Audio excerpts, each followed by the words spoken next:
yung kabataan actually matagal nang galit sa Senado. Kasi what? February 5 pa na-transmit yung articles of impeachment from the House of Representatives to the Senate. And sabi ng Constitution, no, trial should proceed forthwith. Hindi, walang delay, ganyan. Pero the Senate, no, inupuan nila ng matagal. Sabi nila, wait, mag-election na. And magka-close na yung session. Di, i-table na lang natin yan ng June, pagtas ng election, and mag-open na ulit yung session. So, nag-open ng session. Sabi nila, wait, what if next week na? Diba? Tas, literally, the last day of the 19th Congress before session, adjourns. So, unacceptable yung dami-dami nilang patong-patong na excuses when the Constitution is very clear kung ano yung mandate nila.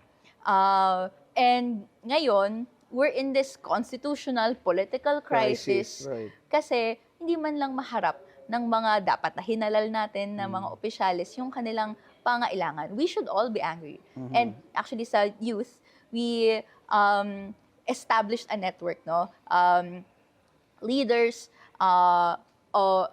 leaders and advocates of the youth for accountability against Sara Duterte or Layas Duterte. Diba? Wow! Tinitingnan ko, Lido, sabi ko, tinitingnan ko na acronym, agad. May pala acronym nun, layas talaga. Layas.